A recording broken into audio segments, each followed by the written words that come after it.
Welcome back. One final point before we go tonight. Today is Holocaust Remembrance Day. On this day, 2/3 of millennials in our country don't know what Auschwitz was.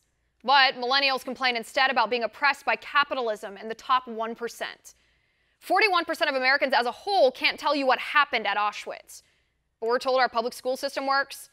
6 out of 10 college students don't remember reading anything about Auschwitz. 22% haven't even heard of Auschwitz. But they want safe spaces for themselves on college campuses where they stifle the free speech of people like Ben Shapiro or anybody who disagrees with them. Of course, liberals aren't worried about government tyranny. A majority of the upcoming generation doesn't even know what happens when government takes control, when government becomes tyrannical. Of course, it doesn't resonate with young feminists when we say, wow, Planned Parenthood's founder Margaret Sanger was a eugenicist. They don't even know what that means. Of course, these Parkland kids don't worry about what will happen to the people if the government disarms us. A majority of young people don't even know that before Adolf Hitler exterminated 11 million people, 6 million of them Jews, he disarmed them. He took away their guns.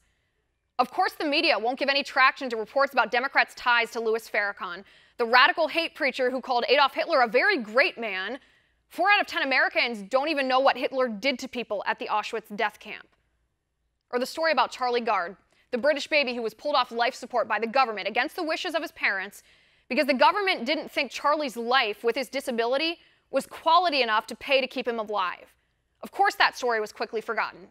66% of Americans under the age of 34 don't know that people with any kind of disability or physical weakness or people who were old were marched in a line to the gas chambers at the Auschwitz concentration camp and gassed to death. Maybe it makes sense that the hideous idea of attacking whiteness and telling white people that they have inherent white privilege, that it's in their DNA to be racist, maybe it makes sense that this doesn't strike a chord and scare people in our country. Almost half of the people in our nation don't know that Adolf Hitler mass murdered people at Auschwitz because of their skin color, because he said their DNA was inferior because of their skin color. Less than 100 years ago, 11 million innocent people were exterminated because the government didn't like their skin color or their nationality, because they were gypsies, Jehovah's Witnesses, Jews, the disabled, homosexuals, the elderly, people with any kind of illness or ailment or weakness. 1.3 million people were sent to Auschwitz. 1.1 million of those people were killed. 1 out of every 6 of the 6 million Jews who were killed during the Holocaust died at Auschwitz by cyanide gas, execution, starvation, or medical experiments that will make you throw up if you read about them. So for 10 minutes today, I challenge you to turn off your TV. Put down your smartphone, stop taking selfies, stop posting on Instagram, and look up what happened at Auschwitz. Don't be the 66% of our generation who doesn't know what happened. Watch a video of an Auschwitz survivor talking about what it was like to be there. Read a book written by the men and women who are our age, millennials, whose grandparents or great-grandparents were killed there or who helped fight to liberate it.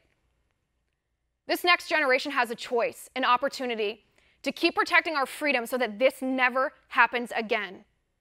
And if we don't know what happened, if we don't read history, then we'll be doomed to repeat it.